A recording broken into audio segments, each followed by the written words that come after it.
നബി സലാം അലൈക്കും, യാ റസൂൽ സലാം അലൈക്കും. അസ്സലാമു അലൈക്കും വറഹ്മത്തുള്ളാഹി. അൽഹംദുലില്ലാ. സ്വലാത്ത് ചൊല്ലുന്നവർക്ക് കൂടുതൽ ചൊല്ലാനുള്ള പ്രചോദനമായിട്ടുള്ള വോയിസുകളാണ് നമ്മൾ ഇതിലൂടെ ചെയ്യുന്നത്. ഇനിയും ജീവിതത്തിൽ 1000 സ്വലാത്ത് തുടങ്ങാത്തവർ ഈ ഒരു വോയിസ് കേൾക്കുമ്പോഴെങ്കിലും അതിന് തുടക്കം കുറിക്കണം. അല്ലാഹു തആല അത്തരം വോയിസുകളാണ് ഈ ചാനലിലൂടെ ഇടുന്നത്. നമ്മൾ പുസ്തകത്തിൽ നിന്ന് പഠിച്ചതാണ്, സ്കൂളിൽ നിന്ന് പുസ്തകങ്ങളിൽ നിന്ന് പഠിച്ചതാണ് നമുക്ക് കിട്ടുന്ന പാഠങ്ങൾ, അല്ലേ?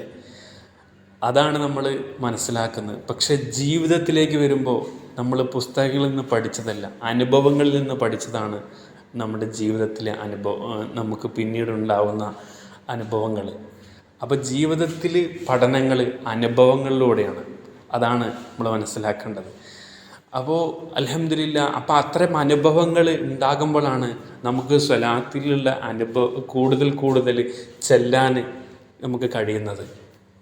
അതായത് ഇപ്പം നമ്മൾ ഒരുപാട് നല്ല കാര്യങ്ങൾ ചെയ്യുമ്പോൾ നമ്മുടെ നല്ല സുഹൃത്തുക്കൾ ഒരിക്കലും നമ്മളൊരു തെറ്റ് കാണുമ്പോൾ അവരത് പറയൂല, കാരണം അതിനെന്ത് വിചാരിക്കുമെന്ന് പറഞ്ഞിട്ട് പറയൂല. പക്ഷേ നേരെ മറിച്ച് നമ്മുടെ വിമർശകർ, നമ്മുടെ ശത്രുക്കൾ നമ്മളോടത് ചൂണ്ടിക്കാണിക്കും.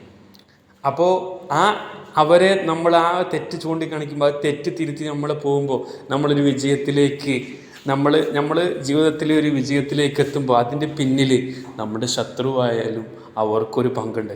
അവരുടെ വിമർശനം കൊണ്ടാണ്, ആ തെറ്റുകൾ തിരുത്തിയിട്ടാണ് നമ്മൾ ജീവിതത്തിലേക്ക് വിജയത്തിലേക്ക് എത്തുന്നത്. അപ്പം നല്ലൊരു പങ്ക് അവർക്കും ഉണ്ട്, നമ്മളെ സ്നേഹിക്കുന്നവർക്കും ഉണ്ട്. സ്നേഹിക്കുന്നവർ പെട്ടെന്ന് അങ്ങോട്ട് പറയില്ല, പക്ഷേ നമ്മളെ വിമർശിക്കുന്നവർ അത് ചൂണ്ടിക്കാണിച്ച് പറയും. അതിലൂടെ നമുക്ക് തെറ്റുതിരുത്തി പോകാൻ നമുക്ക് കഴിയും. അപ്പോൾ അതേപോലെ നമ്മുടെ ജീവിതത്തിൽ നമ്മൾ ഏത് പ്രതിസന്ധി ഘട്ടത്തിലാണെങ്കിലും കടന്നു ചെല്ലുമ്പോൾ നമുക്കൊരുപാട് ഇതുപോലുള്ള ഒരുപാട് പ്രതിസന്ധികളൊക്കെ നേരിടേണ്ടി വരും. അത്തരത്തിലൊക്കെ നമ്മുടെ ജീവിതത്തിൽ ആത്മീയമായിട്ട് നമുക്ക് ഉയരാൻ കഴിയണമെങ്കിൽ അവരോടൊക്കെ അവർ പറയുന്നത് മനസ്സിലാക്കി, അത് തെറ്റുകളുണ്ടെങ്കിൽ അതൊക്കെ തിരുത്തി നമുക്ക് ജീവിതത്തിൽ മുന്നേറാൻ നമുക്ക് കഴിയും. അപ്പോൾ എല്ലാവരെയും സ്നേഹിക്കുക, സലാത്ത് ചെല്ലുക. സലാത്ത് കൊണ്ട് നമ്മൾ ആരെയും വിമർശിക്കാനോ ആരെയും ഒന്നും പറയാനോ പോകരുത്. മറിച്ച് നമ്മൾ ഹബീബായ സല്ലല്ലാഹു അലൈഹി വസല്ലം തങ്ങളുടെ അവിടുത്തെ ജീവിതം നമ്മൾ പ്രാവർത്തികമാക്കുമ്പോൾ, അവിടുത്തെ ചര്യകൾ പിൻപറ്റുമ്പോൾ അവിടെ ശത്രുക്കൾക്ക് പോലും സ്നേഹമാണ് കൊടുത്തിട്ടുള്ളത്. ഒരു പുഞ്ചിരി കൊണ്ടെങ്കിലും ഒരു നല്ല വാക്കുകൊണ്ടെങ്കിലും നമുക്കും അവരെയൊക്കെ സ്നേഹിക്കാനും, നമ്മുടെ ചൊല്ലുന്ന സ്വലാത്ത് കൊണ്ടോ നമ്മൾ ചൊല്ലുന്ന ഇബാദത്തുകൾ കൊണ്ടൊക്കെ അവരെയും നമ്മൾ കൊണ്ട് ഒരാളെയെങ്കിലും സ്വലാത്ത് ചെല്ലിപ്പിക്കാൻ കഴിഞ്ഞാൽ, ഒരാൾ നമ്മളെ എന്തിൻ്റെ ഇതിലാണെങ്കിലും നമ്മളെ വിമർശിക്കുമ്പോൾ അതേ നാണയത്തിൽ തിരിച്ചടിക്കാതെ അതിനെ മനസ്സിലാക്കി അത് പഠിച്ച് ആ തെറ്റുകൾ തിരുത്തി ജീവിതത്തിൽ നമ്മൾ വിജയത്തിലേക്ക് എത്തുമ്പോൾ, കാരണം അത് അവരോടുള്ള ചിലപ്പോൾ വാശി കൊണ്ടായിരിക്കും ചെയ്യുക, പക്ഷെ ആ വാശി നമ്മുടെ ജീവിതത്തെ ലൈഫെ തന്നെ മാറ്റിമറിക്കും. അങ്ങനെയാണ് നമ്മൾ എത്തുന്നത്. അപ്പോൾ അതിനൊരു കാരണം അവരുമാണ്. ആ ഒരു വാശി വരാൻ കാരണം അവരുടെ ആ ഒരു വാക്കുകൾ കൊണ്ടായിരിക്കും.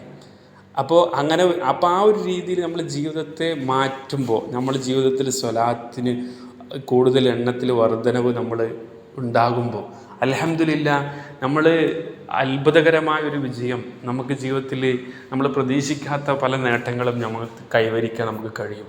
ഇൻഷാ അല്ലാഹ് 1000 സ്വലാത്ത് നിങ്ങൾ ജീവിതത്തിൽ വിടാതെ പിന്തുടരുക. ഒരുപാട് അനുഭവങ്ങൾ ജീവിതത്തിൽ, എത്ര വലിയ പ്രതിസന്ധികൾ വന്നാലും അതൊന്നും നമുക്ക് ഒരു പ്രശ്നമല്ലാത്ത രീതിയിൽ നമുക്ക് നിൽക്കാൻ, ആ ജീവിതത്തിൽ പിടിച്ചു നിൽക്കാൻ, ആ പ്രതിസന്ധിയിൽ തളരാതെ നിൽക്കാൻ 1000 സ്വലാത്ത് നമുക്ക് രക്ഷയാണ്. അല്ലാഹു തൗഫീഖ് നൽകട്ടെ. ആമീൻ യാ റബ്ബൽ ആലമീൻ.